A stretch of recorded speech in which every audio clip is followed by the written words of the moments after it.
하나님 말씀 고린도전서입니다. 3장 10절과 11절입니다.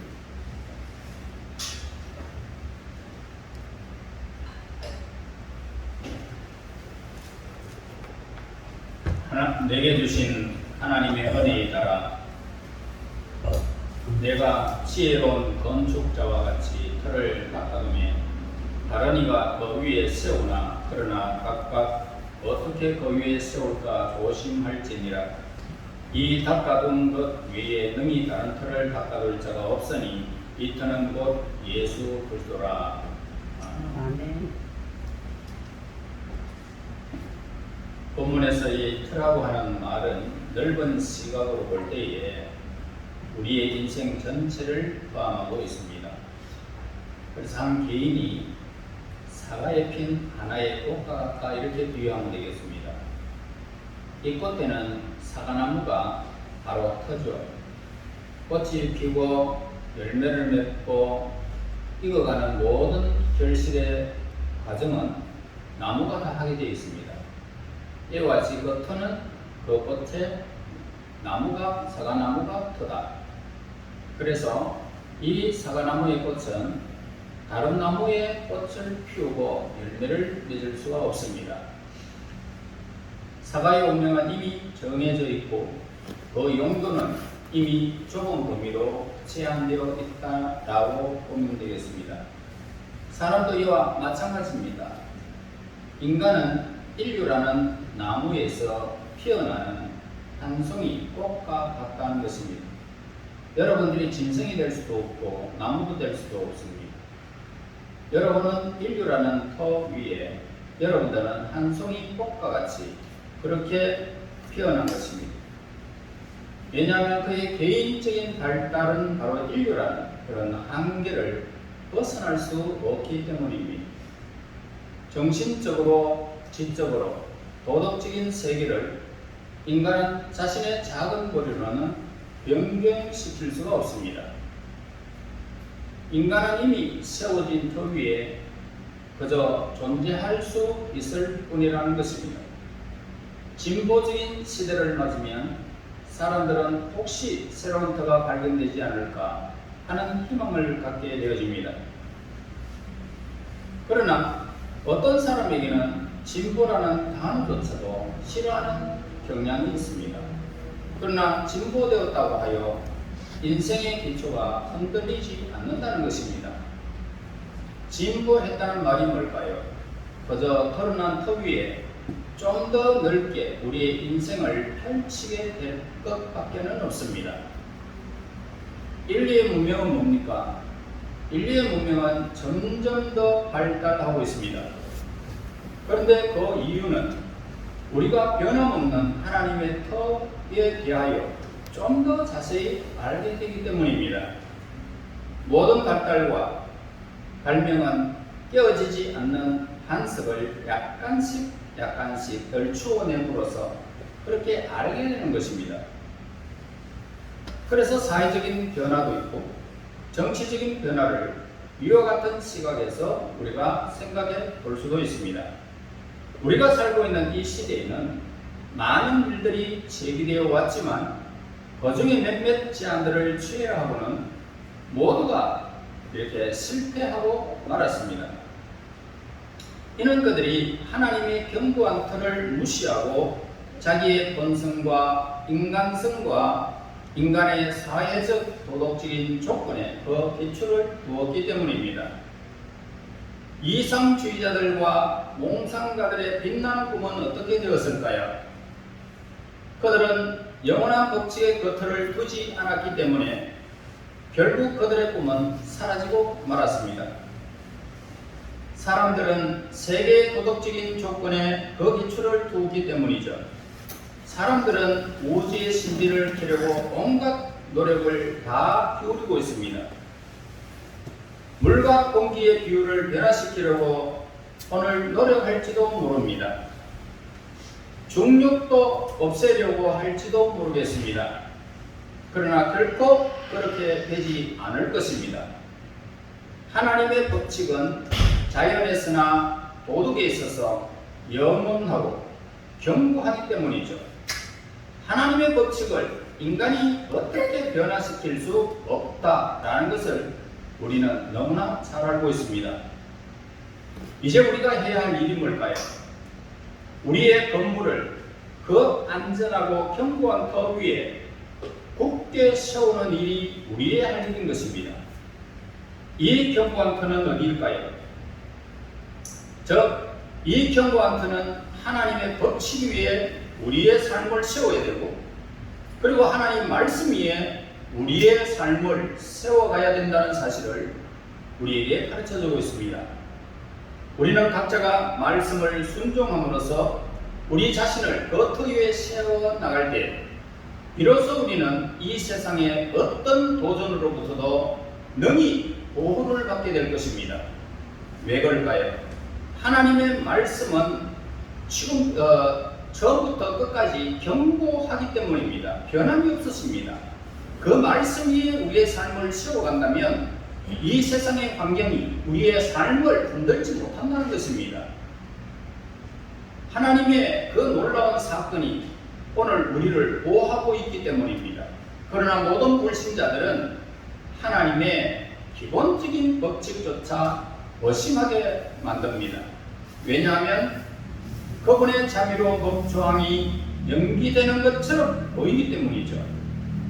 악한 일을 한 자는 망한다. 하나님의 말씀이 닿자 실행되지 않기 때문에 사람들은 그 마음을 계속하여 악을 행하기에 여념이 없는 것입니다. 악을 행하면 반드시 그 대가를 바로 받게 된다면 어느 누가 악을 범할 수 있겠습니까? 그럼 이 세상에 단 한 사람도 남을 사람이 없을 거예요. 다 죽음을 당할 거예요. 하나님은 열매를 거두기 위하여 가라지를 뽑지 않으시는 분이심을 우리에게 가르쳐 줍니다.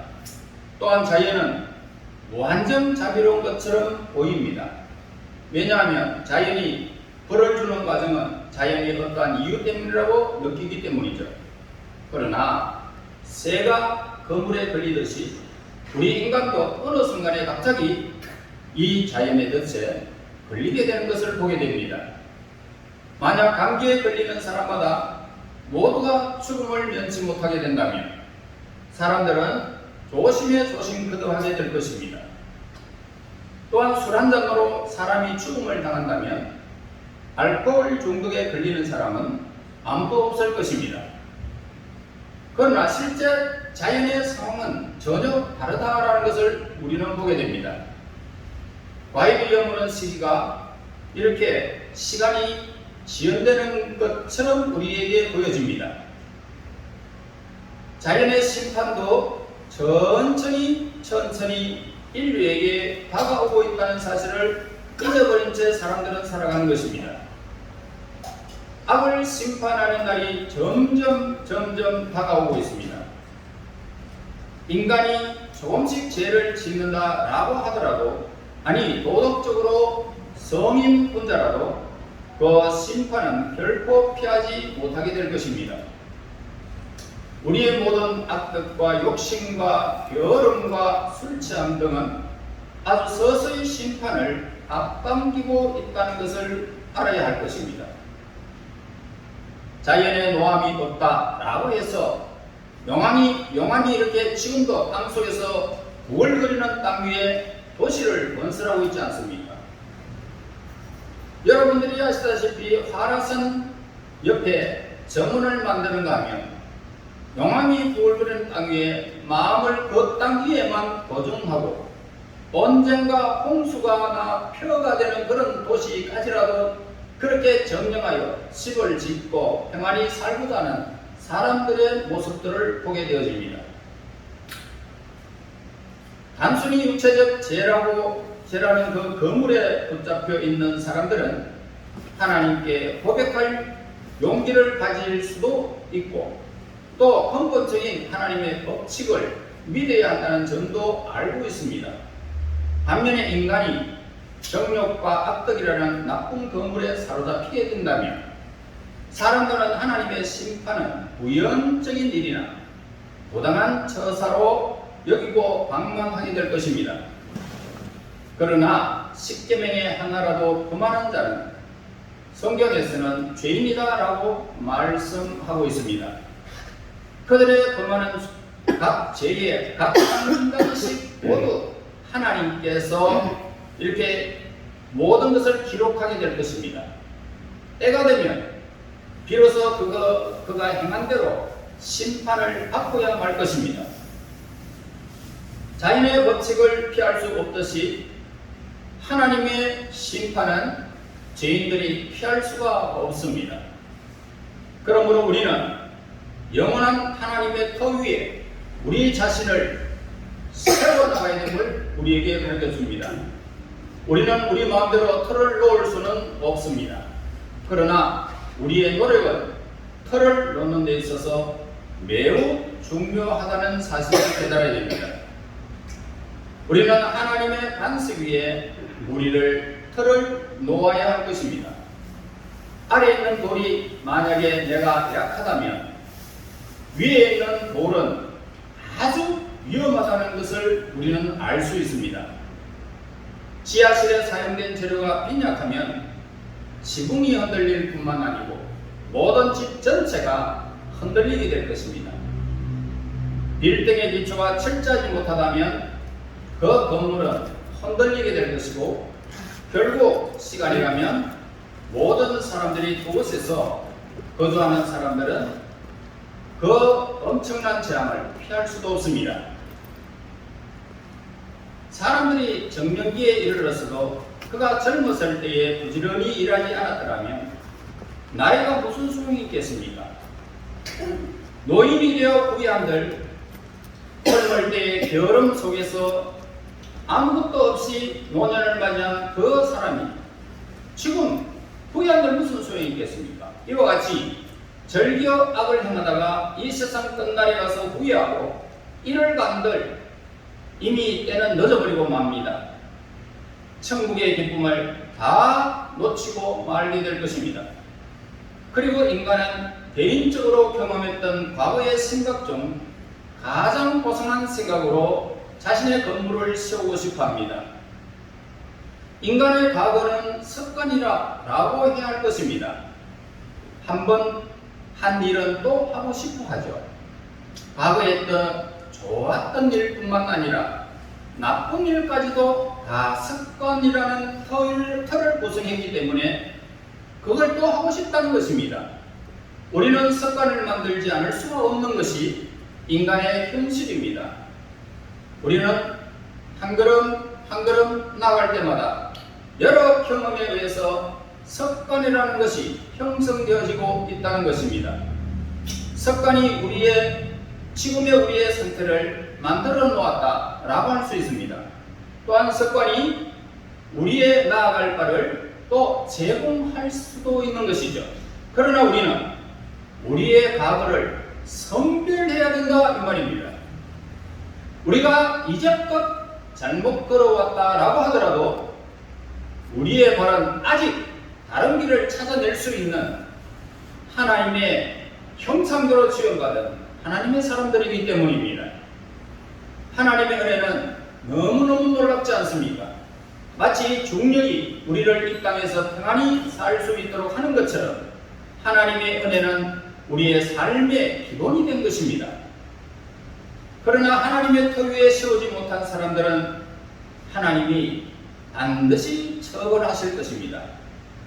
그러나 누구나 하나님의 도우심을 청하기만 한다면, 하나님의 은혜를 누리고자 한다면 그 사람은 하나님께서 은혜를 그에게 부어주실 것입니다. 하나님의 은혜에는 차별이 없기 때문이죠. 하나님께서 은혜를 베푸심으로 우리는 하나님과 동행할 수 있는 삶을 누리게 되는 것입니다. 여러분, 우리 인간은 무엇이든지 건축할 수 있는 능력을 지니고 있어요. 우리의 건물은 하나님의 터 위에 있고 그분의 부름의 상을 위하여 우리가 믿음으로 위를 향하고 있습니다.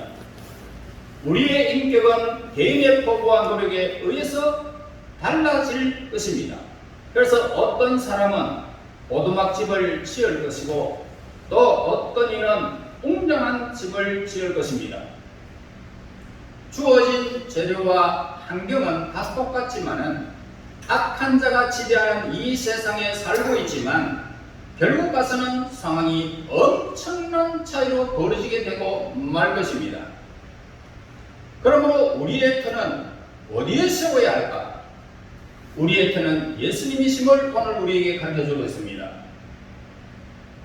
예수님의 그 가르침으로 모든 세상 사람들을 가르치고 이해시킬 수는 없습니다. 물론 세상에는 잘 가르치는 훌륭한 학자들도 그리고 발견가들도 이 세상에는 너무 많이 있습니다. 그러나 예수님과 비교해 볼 때에 밤에 반짝이는 해가 뜨면 사라지는 별과 같은 것입니다. 예수님의 터 위에 두 가지 유형의 사람들이 있을 수 있어요. 예수님의 아름다운 바로 금이나 보석으로 나타나고 있습니다. 그러므로 우리의 인격의 영광과 아름다움도 예수님의 터 위에 세워진 사람들은 금이나 보석으로 구성되어 있음을 우리에게 가르쳐주고 있습니다. 예수님의 터 위에는 금이나 보석이에요. 짚이 아니에요. 풀이 아니에요. 심판대에 다 사라질 것이 아니라 예수님의 터 위에서 우리의 삶을 세운 사람들은 금이나 은이나 보석으로 우리에게 나타나고 있다는 것을 우리에게 가르쳐 줍니다. 그런데 어떤 예수님의 터 위에 썩어질 쓰레기 더미만 쌓아 올리고 있는 사람들이 있어요. 영광의 집을 지어야 할 사람들이 어려운 집을 짓고 있단 말입니다. 이들은 예수님과 십자가를 배우는 일에 무관심하고 그저 세상과 타협하며 살아가고 있는 그런 유형의 사람들임을 가르쳐주고 있습니다. 그러므로 이들은 건물을 건축한다라는 생각을 전혀 하지 아니하고 그냥 될 대로 살아가는 사람들입니다. 그저 되는 대로 세상을 살아간단 말이에요. 어떻게 해야 할 것인지 계획도 없이 살아가는 것입니다. 이렇게 형식적으로 살아가는 사람의 일생은 얼마나 지루하겠느냐는 것을 질문해 봅니다. 그저 외주인 충동에 의해서 살아가고 있을 뿐입니다. 또 어떤 사람들은 세상을 위하여 살아가는 사람들을 보게 됩니다. 이들은 오직 이 세상의 유익을 위해서만 살아갑니다. 하늘의 영광은 온데간데 없이 오직 썩어질 세상의 터 위에 세워짐으로 세월이 가면 갈수록 그 가치는 무가치하게 된다는 것입니다. 이들은 이 세상에서 사력을 다해서 일하고 있지만은 이 모든 것들은 헛되뿐임을 우리에게 가르쳐주고 있습니다. 여러분, 가다피가 어떤 사람입니까? 최고의 통치권을 가지고 엄청난 힘을 휘둘렀던 그런 사람이었지만 돈이 어마어마하게 있었지만 그 돈을 목숨을 위해서 다 내놓겠다 해도 목숨을 부지할 수가 없었던 것입니다. 다 무용지물이죠. 이 세상의 것이 다 그런 것입니다. 그래서 오늘 이들은 행운하라고 세상 사람들은 말할지 모르겠습니다. 그러나 그 내부에는 거룩한 것이라고는 전무후무한 것입니다. 그런 자기 의문의 건물을 세우지 못한 사람이기 때문이죠. 여러분, 우리는 건물을 지으려면 어디에 지어야 될까요? 견고한 터를 찾아야 된다는 것을 가르쳐 줍니다. 많은 노력과 수고도 뒤따르게 되겠죠. 이렇게 터가 완성되었으면 어떻게 치밀한 설계에 따라서 장인의 손길을 따라서 조금씩 터와 건물이 세워질 것입니다. 그래서 설계에 따라 진행되어진다면 완성한 건물은 설계도와 동일하게 될 것입니다. 우리는 예수님의 말씀의 설계도 위에 건물을 짓는 사람들입니다. 예수님을 믿는다는 것이 뭘까요? 그 말씀을 듣고 우리 자신을 돌아보아서 그 말씀을 행하는 사람들입니다. 마태복음 7장 24절에 그러므로 누구든지 나의 이 말을 듣고 행하는 자는 그 집을 반석 위에 지은 지혜로운 사람 같으니라고 예수님께서 가르쳐 주셨습니다. 여러분, 하나님의 섭리로 인간의 삶을 설계하셨어요. 이때 하나님의 말씀으로 뿐만 아니라 행위로도 인생의 설계도를 그리셨습니다. 그리하여 하나님이 인간을 창조하신 의도를 보여주셨어요.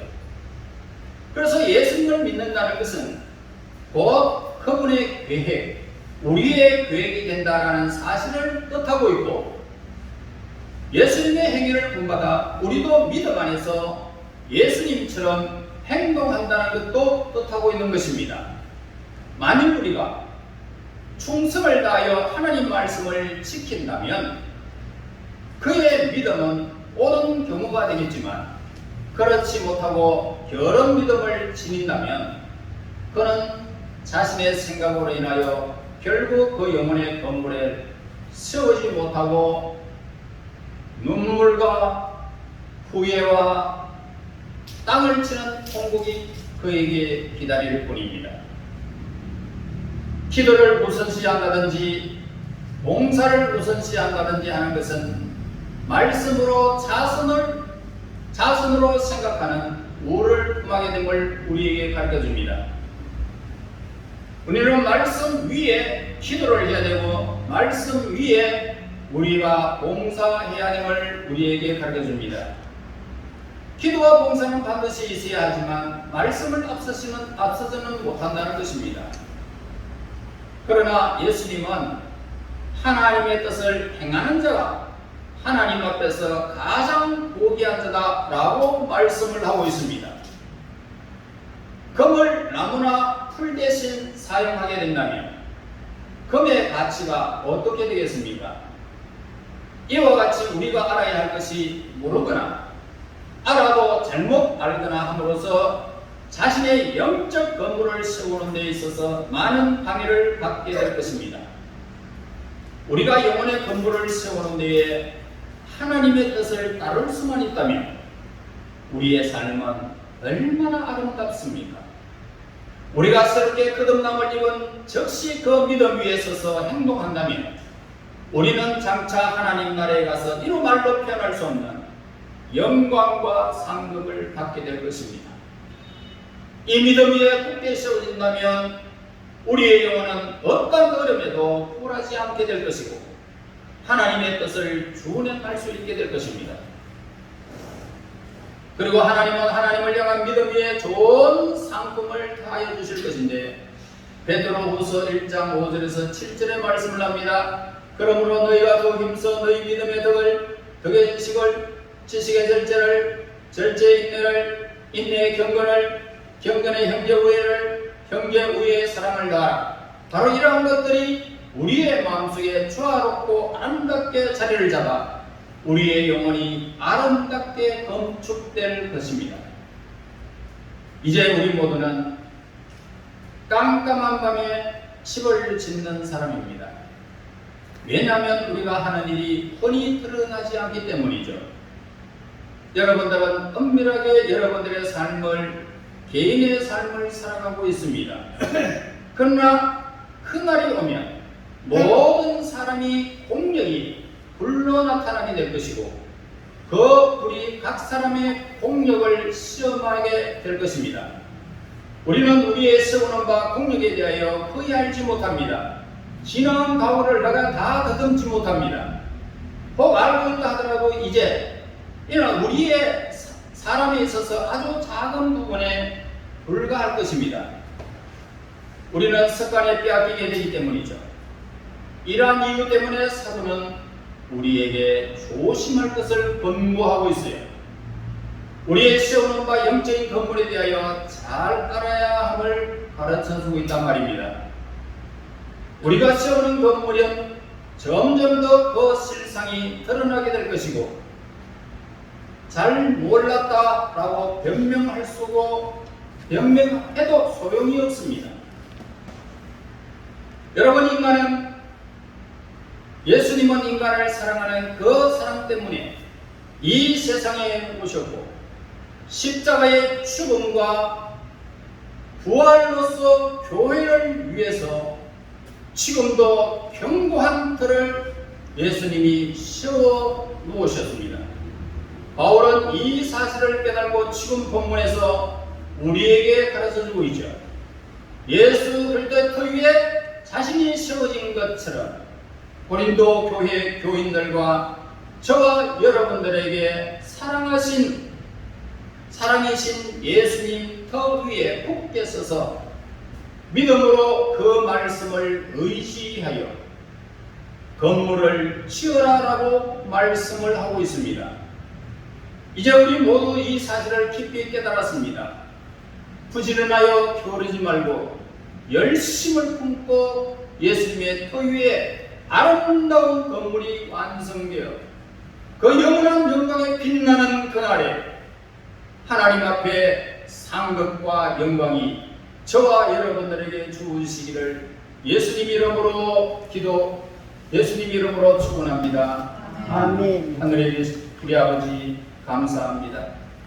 우리 인류에게 구원의 은총을 허락하여 주시고 예수 그리스도의 보배로운 피 위에 견고한 터를 우리에게 주셔서 말씀을 듣고 행하는 자가 바로 이와 같다는 사실을 우리에게 말씀해 주심을 감사합니다.